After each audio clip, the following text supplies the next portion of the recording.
Welcome to economics unique. तो आज हम देखेंगे फिलिप का कॉन्सेप्ट। तो फिलिप का कॉन्सेप्ट जो है बेसिकली एक इकोनॉमिक कॉन्सेप्ट है जो A.W. फिलिप ने दिया था, जिन्होंने 10 साल की रिसर्च की थी लंदन की इकोनॉमी के ऊपर। उस रिसर्च के बाद उन्होंने बताया रिलेशन है अनएम्प्लॉयमेंट और इन्फ्लेशन का।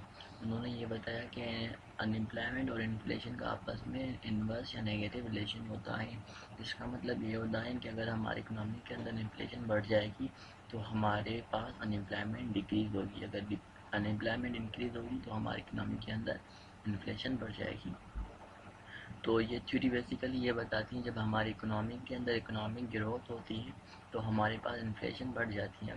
जब हमारे पास इकोनॉमी के अंदर इकोनॉमिक ग्रोथ होती है तो हमारे पास बहुत ज़्यादा बड़े पैमाने पे जॉब्स क्रिएट होती हैं। जॉब्स क्रिएट होने की वजह से हमारी इकोनॉमी के अंदर जो अनएम्प्लॉयमेंट है वो डिक्रीज़ होना शुरू हो जाती है।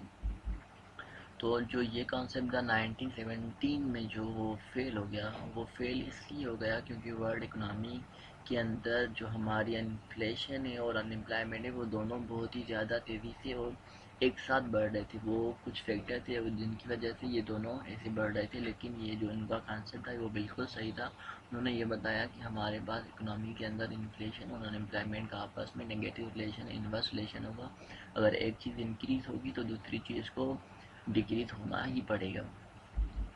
तो अब हमारी जो इकनॉमी है वो किसी भी 3 जगहों पे हो सकती है। मतलब हमारी इकनॉमी या तो सबसे पहले रिसेशन में होगी, हमारी इकनॉमी या तो रिसेशन में होगी, रिसेशनरी गैप हम उसको कहते हैं, या तो हमारी इकनॉमी इन्फ्लेशनरी गैप में होगी, हमारे पास इन्फ्लेशन बहुत ज़्यादा होगी इकनॉमी के अंदर, या तो हमारी इकनॉमी जो है वहाँ पे हमारी फुल एम्प्लॉयमेंट होगी, हमारी फुल एम्प्लॉयमेंट होगी इकनॉमी के अंदर। तो अब यहाँ पे आप ग्राफ देखिए, यहाँ पे जो हमारी इन्फ्लेशन और अनएम्प्लॉयमेंट को शो किया गया है। यहाँ पे ये जो हमारी लाइन है ये हमारी शार्लन फिलिप कर्व को शो करती है। जो हमारी शार्लन फिलिप कर्व होती है वो हमेशा डाउनवर्ड स्लोप होती है, और हमारी जो लॉन्ग रन फिलिप कर्व होती है वो वर्टिकल होती है। अब जहाँ पे लॉन्ग रन और शॉर्ट रन फ्लिप को आपस में इंटरसेप्ट कर रही है, यहाँ पे हमारी एक ऐसी पोजीशन है जहाँ पे हमारी इकनॉमी फुल एम्प्लॉयमेंट होती है। यहाँ पे हमने जो हमारे पास अवेलेबल रिसोर्सेज है हम उसको फुल्ली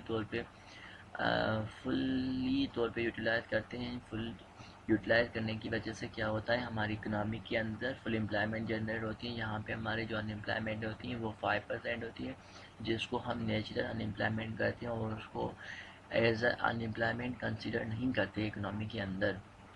तो अब यहाँ पे ये जो सेकंड पॉइंट है, यहाँ पे ये जो आप स्टार्ट देख रहे हैं ये आपको रिसेशन शो कर रही है। यहाँ पे हमारी इकोनॉमी के अंदर रिसेशन है। अब रिसेशन में क्या होता है, हमारी इकोनॉमिक ग्रोथ नहीं हो रही होती, हमारी जीडीपी बहुत कम हो जाती है, हमारे पास अनएम्प्लॉयमेंट बहुत बड़े पैमाने पे बढ़ जाती है। पर यहाँ पे हमारी जो अच्छी बातें हैं वो अच्छी बात ये है कि यहाँ पे हमारी इन्फ्लेशन बहुत ही कम होती है।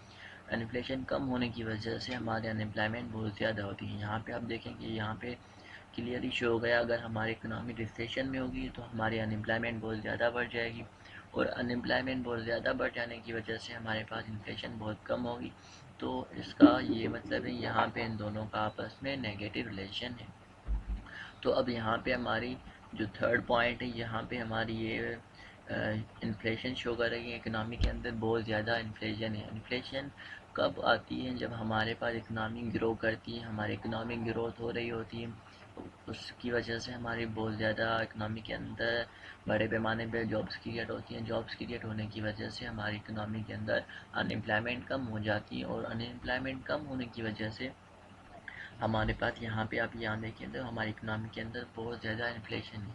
अब इन्फ्लेशन होगी ज़्यादा तो हमारे पास इन्फ्लेशन और अनएम्प्लॉयमेंट का आपस में नेगेटिव रिलेशन है, तो हमारे पास इकोनॉमी के अंदर जो हमारी अनएम्प्लॉयमेंट है वो बहुत ही कम होगी। तो अब यहाँ पे आप देखिए, यहाँ पे अब इन्फ्लेशन बढ़ रही है तो हमारे पास इकोनॉमी के अंदर अनएम्प्लॉयमेंट डिक्रीज़ हो रही है, और जब रिसेशन के पे रिसेशन में है हमारी इकोनॉमी तो यहाँ पे हमारे अनएम्प्लॉयमेंट बहुत ज़्यादा है।